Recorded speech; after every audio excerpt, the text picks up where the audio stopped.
Hello everybody, welcome back to Sheff Plays, and today we're just going to do a top 10 wish list for the next BIOSHOCK game. I didn't watch the video, but I did see somebody, I don't remember who it was, post something about the game, the next one, and it kind of just made me want to do this. I didn't watch that video, and I haven't watched any leaked or rumor videos for this, just because I didn't want to base this off of any of them. So this is just a quick top 10 of things that I hope to see in the game. Not in any particular order, really. As long as... I'm not going to say they're all going to make it in. But as long as we see some of it, I'll be happy. Yeah, let's get right into it. Number 10. Weapon variety. I think all three games kind of aced that. Especially when it came to melee weapons. Like with the first game, you had the classic pipe wrench. Second game was the drill of the Big Daddy, and the third game was the what's it even called? I don't remember what it's called. Wayne, picture, please. But like they were all immaculate. I don't think any of them really outrank any of them. Although BioShock 1 is the only game where I've done a complete melee run. But yeah, that's all I ask. And like each game had its own machine gun, its own shotgun, like its own heavy. Like just keep that momentum. Number 9. So this one kind of goes hand in hand with the last one, but this is power, like variety. Although they generally all do the same kind of thing, I think Infinite stepped away from some of it a little bit, but also kind of drew inspiration. Whereas like Infinite had the like Murder of Crows, BioShock 2, and I think the first one had the Bee Swarm one. Just like keep them like that with enough variety but also importance. Because it might have just been because I looked more into the first two games than the third one. Like I love BioShock Infinite, but like I didn't really follow all the lore as much as I did on the first two games. But if you know the lore, you know that the plasmids are a really big significance. They're the reason everything kind of goes downhill. So yeah, that's all I ask is a lot of power variety and give them like importance. Don't just have them there because it's a BioShock game. Like give them background. And if not individually, like I know that could be a lot, like give them like as a whole a reason to exist.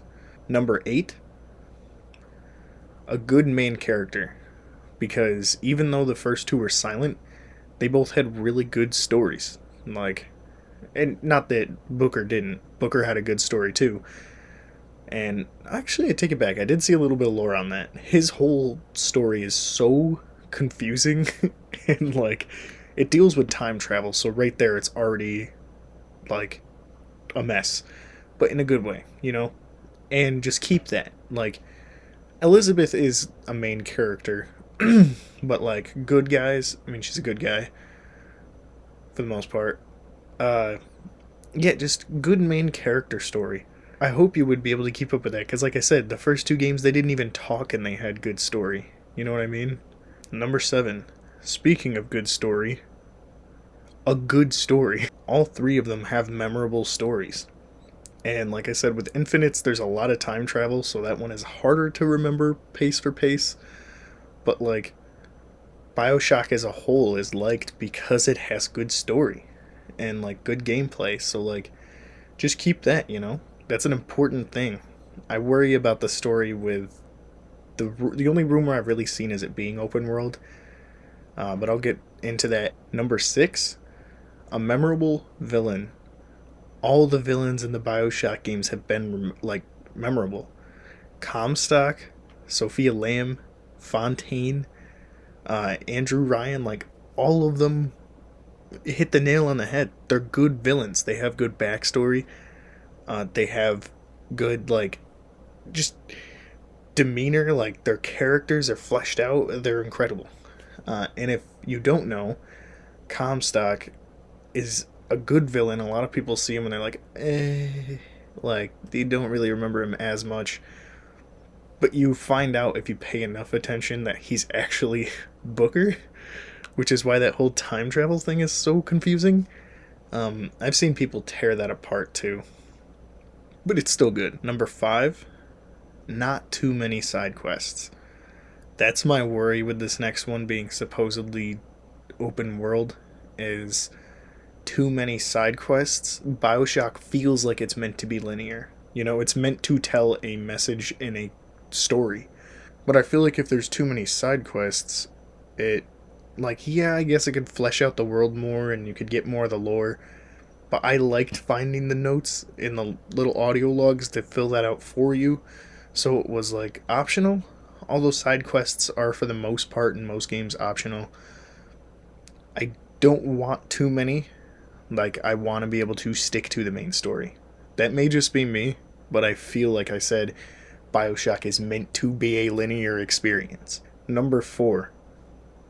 I kind of touched on this in the last one, but not too big of an open world, because again, BioShock, it just, to me at least, it feels like it's supposed to be a linear storytelling experience. I'm not saying if it's open world it's going to be bad. It's just stepping so far out of what BioShock has done to be open world. Like, yeah, the other games had like bigger areas here and there, but they had a main objective and a main goal to go forward to. Like, that's just the type of game they have been. And I guess it's not bad to change the formula. Like, look at Zelda with Breath of the Wild, like completely stepping out of there and just making it open world, and that was really well received, and it is a good game. So I'm not saying it isn't possible. I'm just saying I hope it's not too massive of an open world. Like, enough to be a cool environment, maybe, but like, not too big. Number 3, memorable side characters.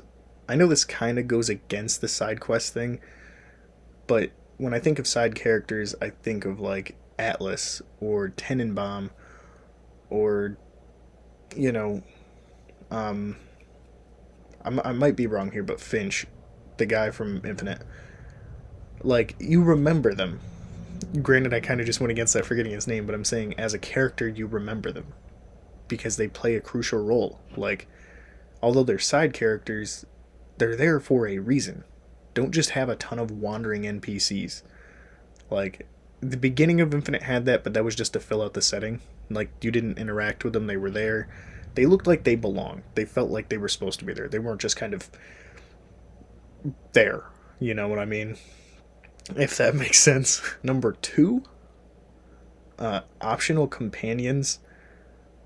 This one might be a hit or miss with certain people, because although I love not having companions in the first game, the second one somewhat has it once you get to his daughter. Spoiler alert. I should have said that first, but regardless, the game's like 12 years old now. And Infinite obviously had it with Elizabeth. Granted, she didn't do a ton besides what you asked her to, but I feel like whether you want to take the story on your own or have someone with you should be kind of an option, kind of like it is with Far Cry 5, I think it was. I don't know, but like optional. Like, if you want to go the story alone, then you have the ability to do that, but if not, then you can have someone by your side. Last but not least, number 1, time period. This one is the only one I have on the list where it's at for a reason. Keep it in the same general time period as the other games. It works. The music helps feed that creepy atmosphere. The environments always look so good. Like, even if it's open world, keep it in that time period as the others. The music absolutely slaps. You can say what you want about it, but I love it. Like, the characters, the way they talk and carry themselves, just, it feels like it works more with that than if it was set in modern day world. That's why I feel like Atomic Heart works. Atomic Heart works because it's in that setting too, like ish. But I'll make a whole nother video on that game once I beat it. But no, just keep it in the time period. That is, like, even if that's the only thing on this list that ends up being in the game, I'll be somewhat satisfied, because that feels part of BioShock, the old fashioned, the old school. Like, yeah. That's the most important thing on this list to me is that it stays in that way. But yeah, I hope you enjoyed. Hope you're having a good day. And if you're watching early on, have a good rest of your day. And let me know what you guys think. Uh, I feel kind of confident about this.